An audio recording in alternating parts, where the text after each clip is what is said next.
नमस्कार, मैं डॉक्टर सीमा झा।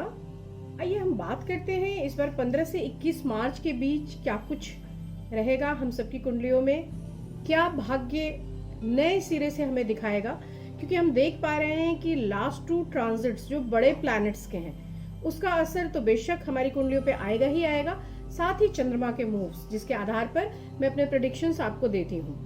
ये चंद्र कुंडलियां हैं या फिर हम कह सकते हैं कि मैं मून साइन के आधार पर आपको बताती हूँ चीज़ें, और ऑफ कोर्स वो मून के ट्रांजिट से अफेक्टेड होती है। परंतु इसके पहले कि मैं ये प्रोग्राम शुरू करूँ, आप सबसे गुजारिश कि अगर आप हमारे पुराने दर्शक हैं तो काइंडली हमें सजेस्ट करें कि हम क्या कुछ इसमें बदलाव करें। आप फीडबैक दें, बिना कमेंट किए ना जाएं। साथ ही अगर आप हमारे से नए जुड़े हैं, इस चैनल के साथ नए आए हैं, तो नए दर्शकों से ये गुजारिश कि हमें लाइक और सब्सक्राइब जरूर करें ताकि हम अपने अपडेट्स से, अपने नए वीडियोज से उनको कनेक्ट कर सकें। आइए मैं बात करती हूँ कि क्या कुछ है इस वीक। इस वीक में जैसा हमने देखा कि 11 मार्च को बुध ने अपना गोचर लिया था और वह मकर से कुंभ राशि में आ गया। साथ ही सूर्य ने अपना गोचर लिया है 14 को इवनिंग में 5:55 PM पे हम देख रहे हैं, तो उसने भी गोचर लेकर वो मीन में आ गया। मीन में यानी वाटर एलिमेंट के प्लैनेट में आप ऐसी राशि में आए हैं जिसका ओनर जो है वो वाटरी एलिमेंट वाला है यानी बृहस्पति है। तो वहां आकर आप क्या कुछ करेंगे, साथ ही आप अन्य राशियों में जाकर ये दोनों ही ट्रांजिट्स क्या कुछ दिखाएंगे, इन सब के बारे में एक कंप्लीट लेखा जोखा। चलिए हम शुरू करते हैं। मेष राशि क्या कुछ करेगी। हमने लास्ट उनके जो ट्रांजिट्स देखे थे मून के, वो 9 to 12 हाउसेस के थे। So definitely for this week transit will start from 1st to 4th house. साथ ही हम देख रहे हैं कि उनके 12th हाउस में, चूंकि हम मीन राशि में कह रहे हैं, तो सूर्य का एंट्री हो रहा है, सूर्य आ रहे हैं और बुध उनके 11वें भाव में। तो यह पूरी ही स्थितियां अगर हम ओवरऑल देखें और इसको जस्टिफाई करें तो हम इसको कैसे देख पाएंगे कि जैसे ही मेष के 12वें में सूर्य आएंगे तो कहीं ना कहीं आपके आत्मविश्वास में कमी आएगी। आप थोड़ी द्वंद्वात्मक स्थितियों में चले जाएंगे, मेंटली पजल्ड होंगे और कई सारे जो विदेश यात्राओं के योग है या उससे होने वाले प्रॉफिट्स हैं उसकी तरफ आप ओरिएंटेड हो जाएंगे।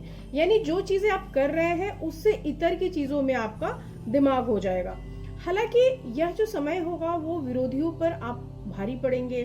साथ ही मैं कह सकती हूँ कि 11th हाउस में बुध आया है तो आपके रुके कार्य हो जाएंगे।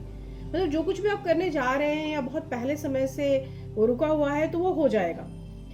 चंद्रमा का जो गोचर है वह भी दिखाता है कि 1st हाउस से आया है, तो आप अपनी पर्सनालिटी के लिए कौन से सोंगे, अपने सोल के अपग्रेडेशन के लिए कौन से सोंगे, आप अपने लिए संपत्ति संबंधी चीजें सोचेंगे। साथ ही भाई बहनों और परिवार से एक सुखद संयोग बना रहेगा। यह जो हफ्ता है आपके लिए पॉजिटिव कलर लेकर आ रहा है violet and the number is 3। हम बात करते हैं अपनी दूसरी राशि यानी वृषभ राशि की। टॉरस वालों के लिए सूर्य का ये गोचर बहुत प्रॉफिटेबल है। साथ ही बुध का जो प्रॉफिटेबिलिटी है वो उनके कार्य क्षेत्र में आ रही है। तो ये आपके बड़े सारे रुके हुए कार्य, रुके हुए पैसे, प्रमोशंस, वो सारी चीजें दे रहा है। सो मैं कह सकती हूँ कि टॉरस बहुत लकी है सूर्य के इस ट्रांजिट से, क्योंकि यह ट्रांजिट जो है उनके अचल संपत्ति, जो इमूवेबल प्रॉपर्टीज हम कहते हैं, जैसे आप जमीन खरीद रहे हैं, घर खरीद रहे हैं, ऐसी स्थितियों में आपको सपोर्ट करेगा। साथ ही अगर आप कोई ऐसा कार्य करते हैं जिसमें नई चीजें, नए इनोवेटिव फैक्टर्स हों, अगर आप लॉयर्स हैं तो नए केसेस में आपको फायदा होगा, अगर आप बिजनेस पर्सन हैं तो नई चीजों में आपके इन्वेस्टमेंट का फायदा होगा। तो यह जो पर्टिकुलर टाइम है दैट विल गिव यू कोई बहुत, हम कह सकते हैं, रुका हुआ धन, संचित आय, उन्नति। साथ ही जो हम देख रहे हैं कि इसमें बुध की जो स्थिति है वो 10वें में है, तो 10वें में बुध जब आएगा तो वह भी लाभ देगा, वह भी आपकी चीजों में आपको सत्ता से सहयोग देगा, आपकी एक प्रोमिनेंसी बनाएगा। सो ओवरऑल ये वीक आपके लिए बहुत अच्छा रहने वाला है। साथ ही हम जो मून का ट्रांजिट देखते हैं उसके हिसाब से भी चीजें आपके लिए प्रॉफिटेबल रहेंगी। आप सेल्फ कॉन्शियस बने रहेंगे और लाभ की स्थितियों में बढ़ेंगे। भाई बहनों से एक अच्छा सुख सहयोग की प्राप्ति आप करेंगे। आपके लिए फेवरेबल कलर होगा इस वीक संतरी या ऑरेंज कलर और आपका नंबर है 4। हम बात करते हैं अपनी तीसरी राशि यानी मिथुन राशि। मिथुन राशि वालों के लिए हम देख पा रहे हैं कि 11th हाउस से 10th हाउस में उनके सूर्य का गोचर हो गया है और 9th हाउस में उनके बुध का गोचर है। तो ये दोनों ही स्थितियां मैं कह सकती हूँ कि आपके लिए बड़ा एक पॉजिटिव साइन है, क्योंकि आप 10th house is your professional house, वहां आप कार्य की स्थितियों से इसको देखते हैं। साथ ही जो मून का ट्रांजिट है वह भी आपके 11वें भाव से होता हुआ है, तो ये यहाँ पर भी एक एलिवेशन दिखता है। सो आई कैन से कि आप जो कुछ भी करते हैं उन कार्यों में professionally you will feel elevated, you will feel promoted. और उसके साथ ही हम देखेंगे कि व्यवसायिक सफलता तो ये दे ही रहा है, आपको एक तरह का मेंटल प्रोग्रेस दे रहा है। So you will think for your future. और 9वें घर में बुध के आने से भाग्य में वृद्धि होगी। तो जो चीजें कई बार ऐसा होता है एक दुर्संयोग से, किसी रीजन से जो चीजें अटक जाती थी, उनमें भी आपको एक पुश महसूस होगा। So overall this week is for you only. आपके लिए जो फेवरेबल कलर है that is red and the number is 1। हम बात करते हैं अपनी चौथी राशि यानी कर्क राशि की। कर्क राशि के 9th हाउस में सूर्य को हम आता हुआ देख रहे हैं और 8th हाउस में उनके बुध को आता हुआ देख रहे हैं। तो 9th हाउस में आता हुआ सूर्य आपको अर्निंग्स तो दे रहा है, बड़े नए नए से रास्ते भी खोल रहा है आपके अर्निंग के लिए, मान सम्मान भी दे रहा है। लेकिन 8th हाउस में जब बुध आएगा तो आपके हेल्थ को वो देखेगा, तो आपकी तबीयत खराब होने के चांसेस बहुत हाई रहेंगे, आपको उसको संभालना होगा। साथ ही मानसिक विचलन की स्थितियों में आप आएंगे, यानी आप कन्फ्लिक्ट से घिरे रहेंगे। हालांकि आपके पास कंप्लीट तौर से पैसा आएगा, नए निवेश की योजनाएं बनेंगी और आपका कोई भी रुका हुआ कार्य है वो पूरा होगा। तो आप अपने हेल्थ का ध्यान रखें। आपके लिए जो फेवरेबल कलर है इस बार that is peach and the number is 2। हम बात करते हैं अपनी 5वीं राशि यानी सिंह राशि। सिंह राशि का स्वामी है सूर्य, तो सूर्य का ट्रांजिट उन पर असर डालेगा और उसमें भी सिंह राशि के 8th हाउस में सूर्य जाकर बैठ रहे हैं, तो this is not very good condition. लेकिन चंद्रमा का गोचर यहाँ पर उनके लिए बड़ा फेवरेबल कंडीशन लेकर आ रहा है, भाग्य के घर से होता हुआ गोचर। साथ ही जो हम बुध की स्थिति देखते हैं वो उनके 7वें घर में देख रहे हैं। तो हम कह सकते हैं कि सूर्य के गोचर की वजह से इस वीक आपको अपने कार्यों में एक धीमी प्रगति मिलेगी। सो एक slow progress you can feel. Always आपको एक कन्फ्लिक्ट लगेगा, लोगों से बिहेवियरल आप इश्यूज फील करेंगे, आपको गुस्सा आएगा, एंजाइटी होगी। लेकिन जैसे ही हम बुध की पोजीशनिंग की भी बात कर लें तो बुध की वजह से क्या होगा, आपके अंदर चीजों के लिए एक उत्साह बना रहेगा, नई योजनाएं बनाएंगे, संपत्ति संबंधी कार्यों में भी आपका मन लगा रहेगा और यह समय कुछ और दे ना दे आपको एक अच्छा एक्सपीरियंस देगा। तो आप एक एलिवेशन फील करेंगे, मेंटल तौर से आप अपने आप को इनरिच महसूस करेंगे। आपके लिए जो फेवरेबल कलर है that is green and the number is 5। हम बात करते हैं अपनी छठी राशि यानी कन्या राशि की। कन्या राशि के 7वें घर से सूर्य का गोचर, साथ ही हम देखते हैं कि 8वें से 11वें भाव की ओर होता हुआ चंद्रमा का गोचर, स्वास्थ्य, जीवन साथी, छठे भाव से हुआ बुध का गोचर, यह सारी चीजें हम कह सकते हैं कि यह जो समय है that is not good for your promotions, not good for your long term investments, not good for your personal relationship. आपकी वाइफ से भी झगड़े होंगे, कुछ मनमुटाव होगा, या आप प्रेम संबंधों में हैं तो वहां भी कुछ ना कुछ आपके बीच में गलत फहमियां आएंगी। तो इन सारी स्थितियों के साथ मैं ये कह सकती हूँ कि यह जो वीक है, यह वीक आपको बहुत सपोर्ट नहीं कर रहा है, मेंटली थोड़ा स्ट्रेसफुल बना रहा है। आप अपनी कार्य की स्थितियों के लिए आप अपने आप को तैयार कीजिए। ये प्रमोशंस के लिए आप बहस में ना फंसे, आप बहुत सारे ऐसे जो कंट्रोवर्शियल मुद्दे हैं उनसे दूर रहें, तो निश्चित रूप से आपके लिए एक बेहतर समय की उपलब्धि मानी जाएगी। आपके लिए किसी भी तरह की साझेदारी के लिए यह समय उपयुक्त नहीं है, तो उसके लिए भी थोड़ा ध्यान दें। आपके लिए इस बार जो फेवरेबल कलर है that is white and the number is 9। हम बात करते हैं अपनी अगली राशि यानी तुला राशि की। तुला राशि के छठे भाव में सूर्य का गोचर और 5वें में बुध का गोचर दिखाता है कि पहले के निवेश से आप एक बड़ा लाभ कमाएंगे। आपका रुका हुआ पैसा लौटेगा। आपने किसी को कर्ज दिया था और आप छोड़ दिए थे, भूल गए थे, उसने लौटाने से मना कर दिया था। आपने बहुत सालों पहले कोई कहीं इन्वेस्टमेंट की थी, उसका रिटर्न बैक नहीं आया था। उन सारी स्थितियों से आपको एक पॉजिटिव रिटर्न होता हुआ दिखेगा। 5th हाउस में जो बुध का गोचर है वो प्रेम, शिक्षा, या फिर आपके किड्स के सेक्शन को दिखाता है, तो वहां पे भी स्थितियां पॉजिटिव बनेंगी। सो ये दोनों ही गोचर आपको बड़ा फेवर कर रहे हैं। इसके साथ ही मैं चंद्रमा के गोचर की बात करूं तो वह भी फेवरेबल कंडीशंस की ओर है, यानी आपके जीवन साथी से आपका सुख सहयोग बनेगा, साथ ही कार्य की स्थितियां बेहतर बनेंगी, भाग्य में उन्नति होगी। तो कुल मिलाकर यह सप्ताह बहुत संतुष्टि भरा हुआ होगा, आपके लिए एलिवेटेड होगा। और आपके लिए जो फेवरेबल कलर है इस बार that is yellow and the number is 7।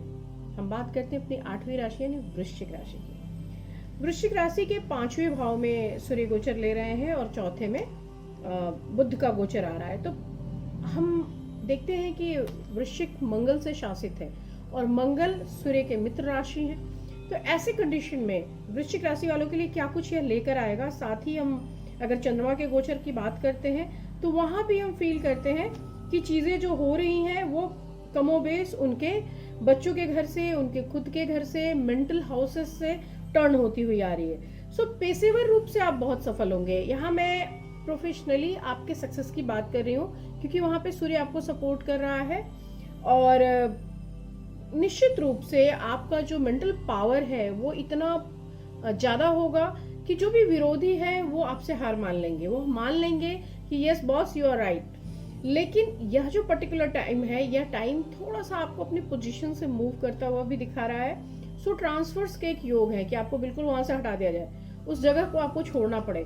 तो कृपया आप अपने बोली पर संयम बना के रखें, एग्रेशन से बचें, आप अपने मन के मस्तिष्क के भी एग्रेशन से बचें। 4th हाउस में बुध ट्रांजिट ले रहा है तो कहीं ना कहीं आपको मेंटली पजल कर रहा है। तो उन सारी स्थितियों का इफेक्ट आपके घर पर, आपके मानसिक शांति पर भी पड़ेगा, उसके ऊपर भी आपको थोड़ा काम करने की जरूरत होगी। इस वीक जो आपके लिए फेवरेबल कलर है वो है pink and the number is 7। हम बात करते हैं अपनी अगली राशि 9वीं राशि यानी धनु की। धनु राशि वालों के लिए चौथे घर में सूर्य, तीसरे घर में बुध और चंद्रमा का गोचर भी तीसरे चौथे घर से होता हो। यहाँ पर हम देखते हैं कि 4th हाउस से हो रहा है सूर्य का गोचर। 4th हाउस कायदे से मदर का हाउस है, तो वहाँ मून अच्छा माना जाता है, सन बहुत अच्छा नहीं माना जाता। तो आपके मदर के हेल्थ को ये जरूर डिस्टर्ब करेगा, आपको वो देखना होगा। साथ ही सुख सुविधाओं में, मेंटल पीस में भी ये खलल डालेगा। आपको अपने हेल्थ के प्रति भी अलर्ट बना रहा है क्योंकि थोड़ा सा जब ये समय आता है तो आईज के लिए एक प्रॉब्लमेटिक होता है, ब्लड संबंधी चीजों के लिए भी थोड़ा सा आपको टेंस करेगा। ऑल्दो कि ये कोई लॉन्ग रन में आपको बहुत प्रॉब्लम देता हुआ मुझे नहीं दिखाई दे रहा, बट लिटिल बिट एक एग्रेशन में वृद्धि कर रहा है। तो you will try to be cool and calm, वो सबसे पहली जरूरत है। आप मेडिटेट करें, सूर्य का मंत्र कर लें, बीज मंत्र अगर आप कर सकते हैं तो। डोनेशंस कर लें, डोनेशंस इज द बेस्ट वे, तो आप डोनेशंस कर लें। साथ ही अपने स्वास्थ्य के प्रति एक हल्की सी आप कह सकते हैं कि जागरूकता रखें कि अगर आपको कहीं कुछ ट्रबल लगता है तो प्लीज उसको दिखाएं।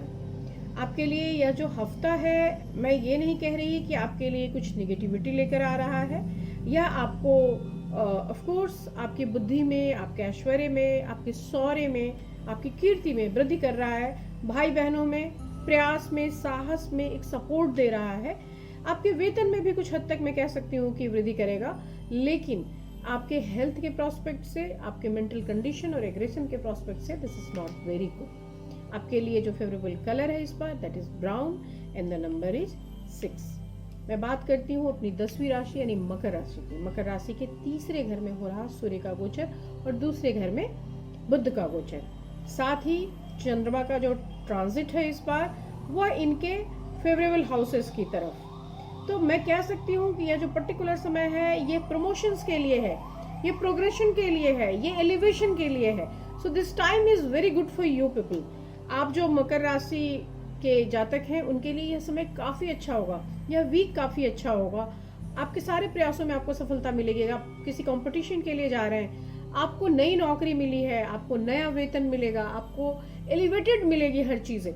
जो भी कुछ पहले जो पूर्वार्ध की स्थितियां हैं उसमें आप उत्तरोत्तर एक वृद्धि महसूस करेंगे। इसलिए मैं कह सकती हूँ कि बड़ा अच्छा समय है। आप कोशिश करें कि इस वीक आपको जो कुछ भी नया करना है वो कर डालें क्योंकि time is very very much favourable for you. आपके लिए फेवरेबल कलर है इस बार light green, you can say pista green and the number is 3। हम बात करते हैं अपनी 11वीं राशि यानी कुंभ राशि।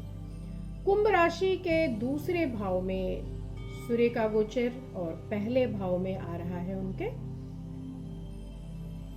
बुध का गोचर।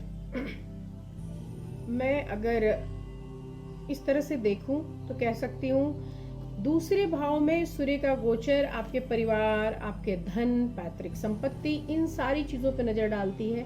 साथ ही आपके जो करीबी फ्रेंड्स हैं उनके प्रति एक मनमुटाव, गुस्सा, झगड़ा, इस तरह की चीजों को लेकर आती है। सो कोशिश करिए आपकी अभी किसी भी तरह की पार्टनरशिप से बचे, किसी भी तरह के निवेश से बचे, किसी भी तरह के मिसअंडरस्टैंडिंग से बचे। अपने फ्रेंड्स पे यकीन करें, अपने रिश्तेदारों पर, घर परिवार के लोगों पर एक यकीन लाएं। ऐसे भी इस राशि के लोगों को मेंटल कंफ्यूजन्स की स्थितियाँ ज़्यादा इफेक्ट करती हैं। तो कोशिश करना है आपको कि इस वीक आप लोगों पर एक यकीन बना कर रखें। अपने प्रति आप ओवर कॉन्फिडेंस ना लेकर आए। हालांकि आपका इनकम बढ़ेगा, सोर्स ऑफ इनकम मुझे दिखाई दे रहा है, पर फिर भी मैं आपको इस चीज के लिए प्रमोट नहीं करी कि आप निवेश करें, आप शेयर्स में डालें या आप लॉन्ग टर्म निवेश की तरफ जाएं, क्योंकि this time is not very good for the money purposes.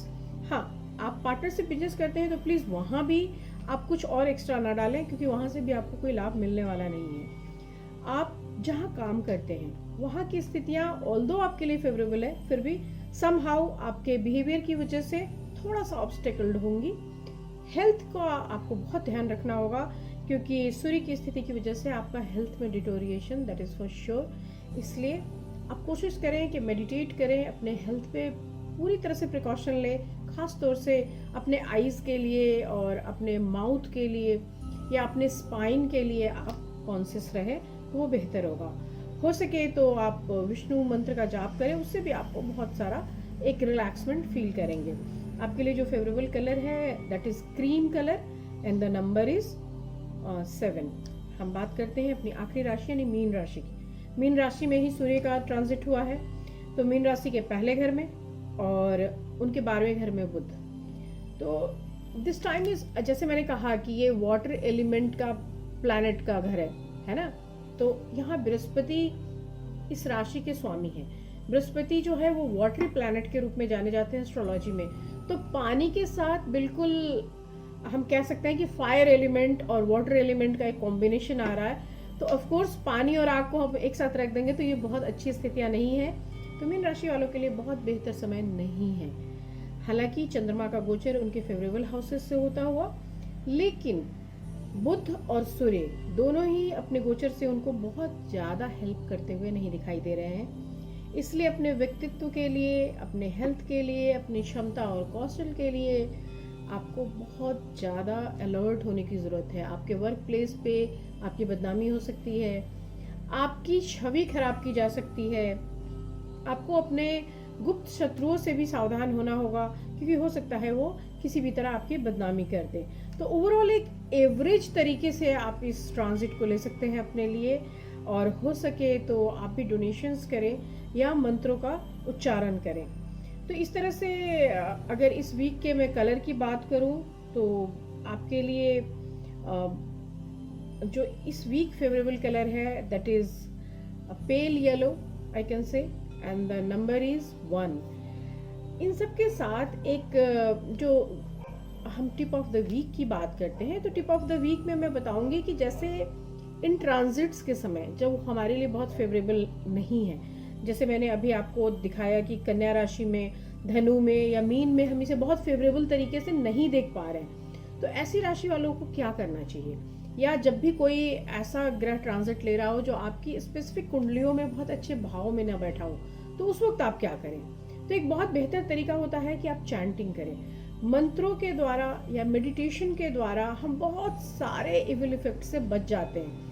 Cosmos की एनर्जी को चैनलाइज करके आप उससे अपने आप को प्लस कर लेते हैं, and this is the best वे।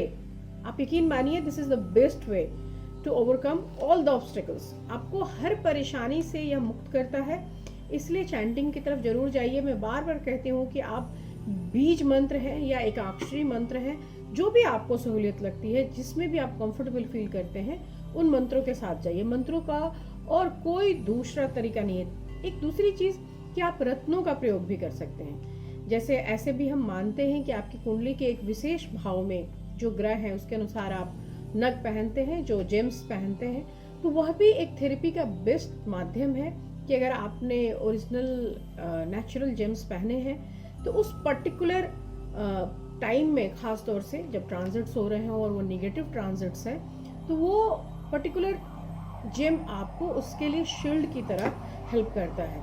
सो इन्हीं सब शब्दों के साथ आज का यह वीडियो मैं यहीं बंद कर रही हूँ। मैं आपको बताऊंगी साथ में ही अपने अगले वीडियो में कि कोई पर्टिकुलर जेम कैसे आपको हेल्प करता है और वह जेम हम कौन धारण कर सकते हैं, किन हाउसेस में अगर आपके प्लैनेट्स हो तो आप वो पर्टिकुलर जेम धारण कर सकते हैं। तो प्लीज़ ज़रूर मुझसे जुड़े रहिए। मैं अपनी अगली वीडियो में आपके लिए कुछ नया लेकर आ रही हूँ। तब तक के लिए नमस्कार।